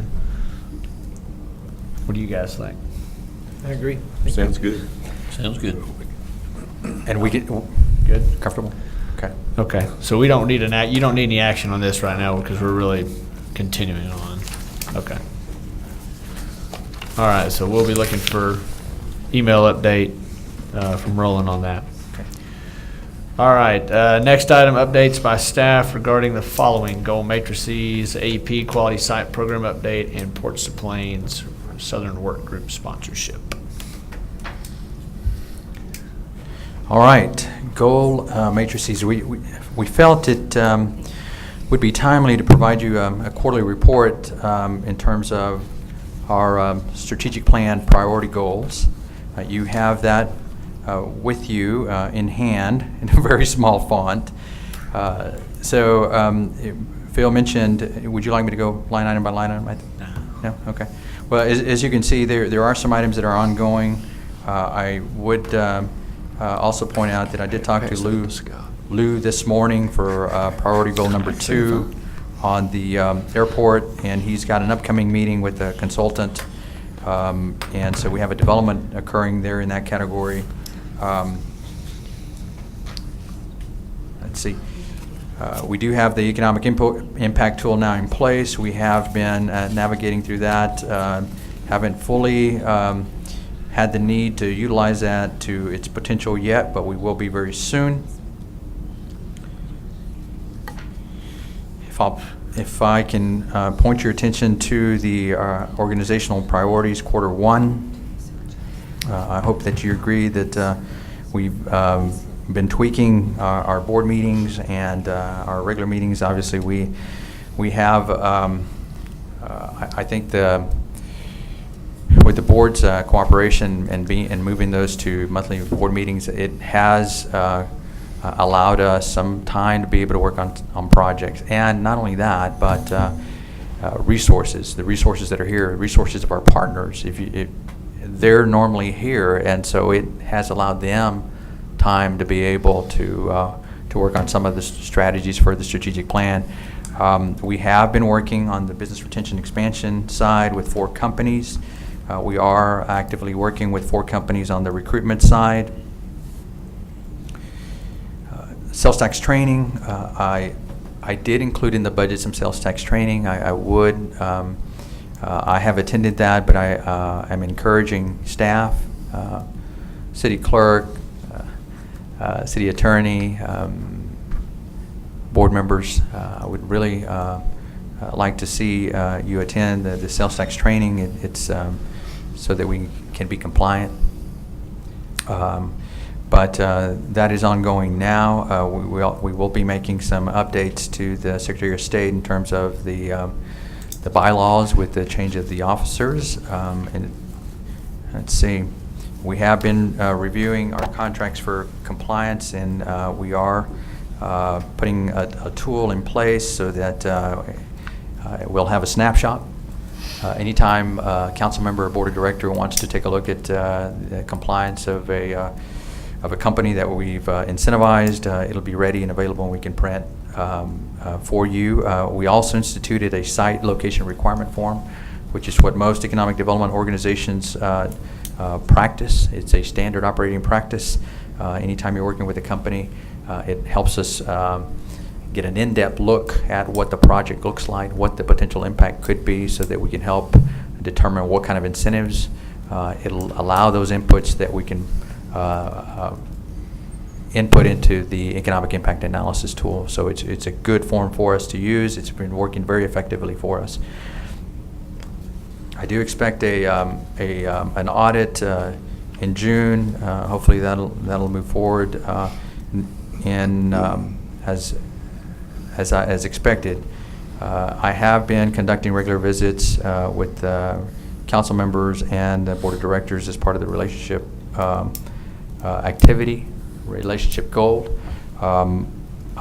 The partnership activity, we converted that BRC meeting to an economic development partnership meeting. I think that's going real well. We want to continue that and do some additional activities together to really focus in on issues in not being able to fulfill some of those strategic goals like BREP.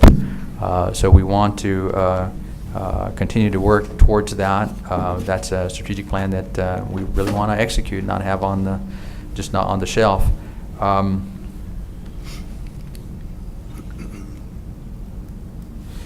We have let's see the next item. The next item that you have, which actually ends with this one, is the AP Quality Certified Program. We've made it through phase 1. Is Nora here yet? Right there. Okay. So if you don't mind, I can move to item B, and I can handle questions on both item A and B. I wanted to show you what we put together for Malcolm Sweeney. That is and I failed to mention, that is a American Electric Power program, and so they provide this program to communities who are willing to participate. It is rigorous and it requires commitment.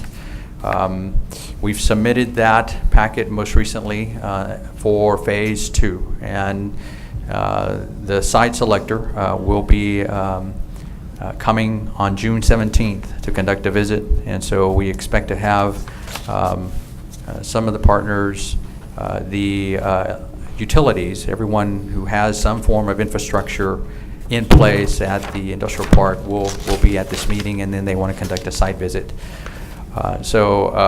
It required a lot of our time and effort and work, and obviously Bob is very gifted in some of the maps that you see there, and we put in a lot of time trying to get that together. But I wanted you to see what that looks like, what's been submitted, and hopefully we make it to phase 2. Through phase 2, then we'll advance to phase 3 to eventually get it certified. If we don't, as we've mentioned, it's been a good exercise, and at least we know what kind of information we need to have on hand in terms of what site selectors are looking for in the event that they want to market this site. If it gets certified, obviously we'll have these site selectors marketing it for us. Again, it's another way to leverage our resources. That's all I have for those 2 items. I'll be open to any questions. Is Nora here? Oh. Do you want her to do item number 3? Come on, Nora. We hadn't got to see it all today.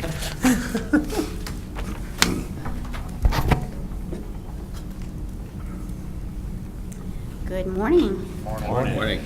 Well, I just wanted to update you from our last meeting. Our last meeting, we just had a few expenses and a couple of sponsorships that we had not received yet. So I'm proud to say that we have everything in.